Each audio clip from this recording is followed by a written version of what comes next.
Well, good evening. This is Handlock Steve wishing you a very pleasant evening and welcome back to my channel. And I just sat through the Canadian federal leadership debate. It was 2 hours long, and to be quite honest with you, it was pretty flat. There may have been one or two highlights, but I think one of the biggest complaints I would have right off the bat was that the moderator had a tough time basically stopping all of the leaders from over shouting each other. They would get into two people debates and you couldn't hear a thing, and I suspect about 20% of the whole evening was just lost in leaders over shouting each other because they were too rude not to know any better, and the moderator was just not strong enough to basically call them to order. So Trudeau for the Liberal Party, Andrew Scheer for the Conservative, and Jagmeet Singh for the NDP basically looked like they were trying to get the gold star from the teacher. They all looked very polished, and they all had their I'm being oh so polite voices on, and it really was actually quite apparent that they were trying to appear squeaky clean in front of the general public.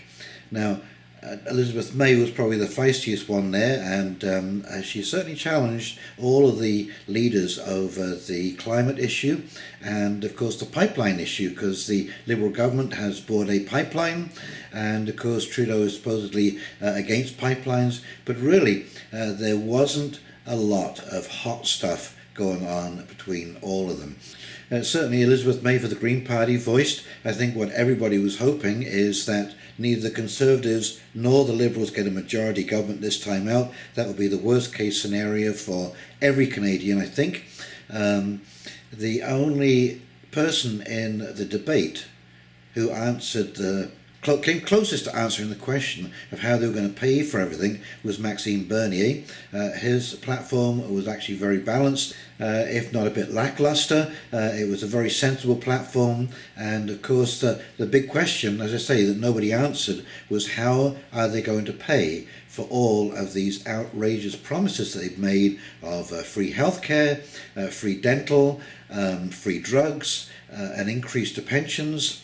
And of course that is a day late and a dollar short. The only government actually that is addressing pensions for seniors is the Liberal government. And they are going to give you, I believe it's an extra $750 if you are 75 and older.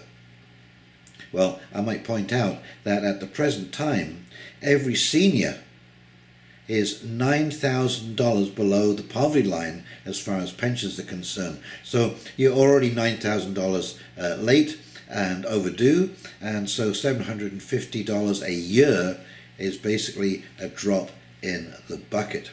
So really not a lot new was discussed. As per usual in these debates, they tend to ask questions that really are not on the public's mind.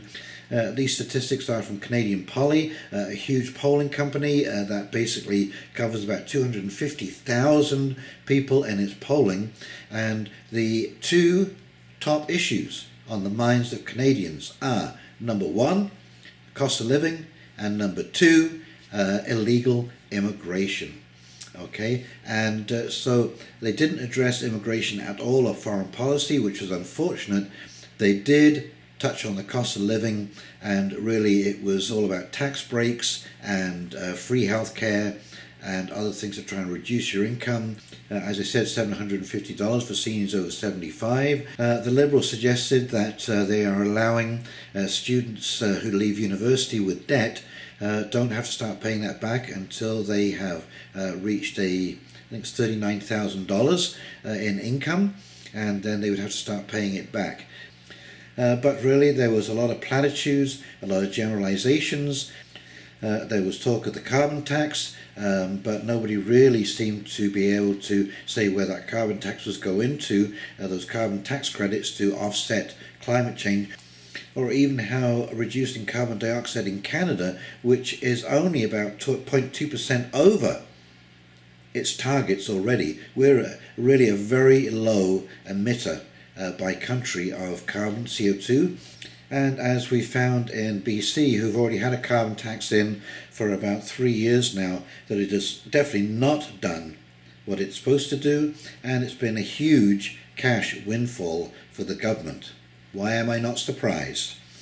So overall, yes, it wasn't really a great debate. There was nothing really outstanding happened as far as I can see.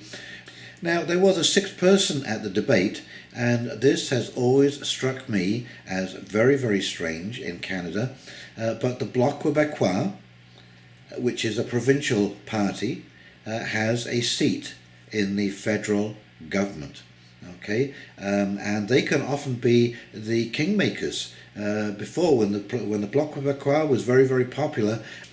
So the Bloc Québécois at one time had 54 seats, and actually they formed the official opposition, and yet they are entirely consumed by provincial politics, and that we, of course, for Quebec.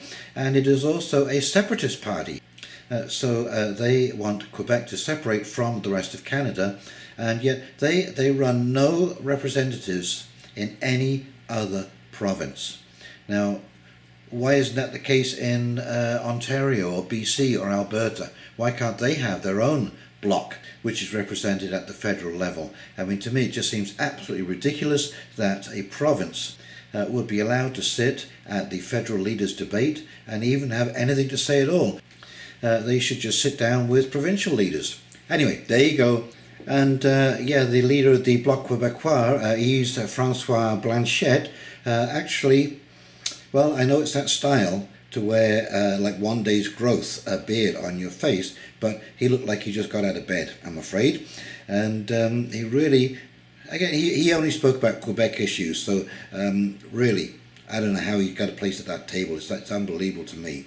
The other thing that was kind of amazing to me was that Justin Trudeau defended all of his promises that he kept, and yet, as far as I can see, Justin Trudeau didn't really keep too many of his promises, maybe some of the smaller ones, but the big ones, like proportional representation, balancing the budget. He certainly didn't have to answer for SNC or the Ethics Commissioner or getting rid of Jody Raybould-Wilson. None of that came up in this debate. Neither did the blackface issue with Justin Trudeau. So really, a lot of the hot topic issues were really just glossed over. And the big one, you talk about raising cost of living, the big one that wasn't discussed by any of the leaders was inflation as a cause of poverty in Canada. Because they all say that the inflation rate is tame and blah, blah, blah, blah, but the cumulative inflation is not. We've had inflation, really serious inflation, since 1972 until the present day, and that inflation has erased essentially 75% of your buying power in your dollar. Okay, so your base, for every dollar you get, only 25 cents is remaining to actually buy stuff in the real world, because inflation has stolen away the value of your dollar. And nobody addressed that. Nobody talked about what they're going to do about that.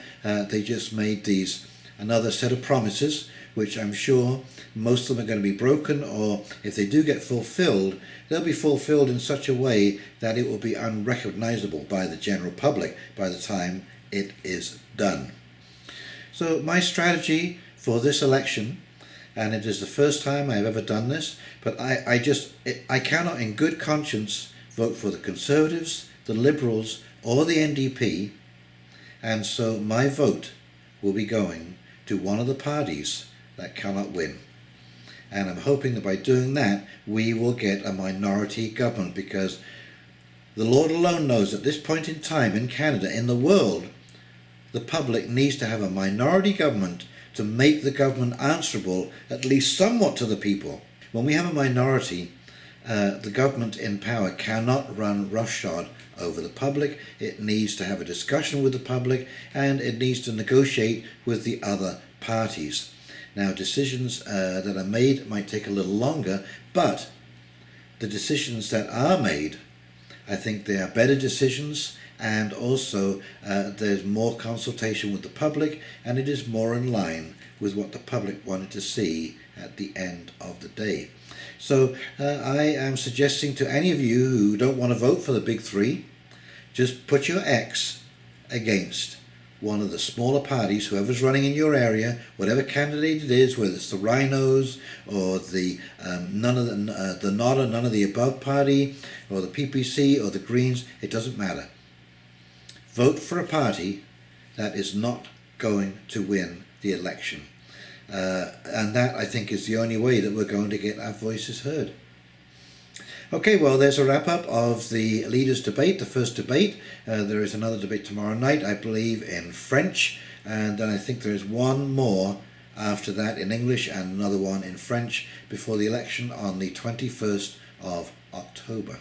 If you enjoyed this video, please comment, like and subscribe below. And in the meantime, this is Hound Dog Steve signing off, wishing you a very pleasant evening, and we will talk very, very shortly. See you now. Bye.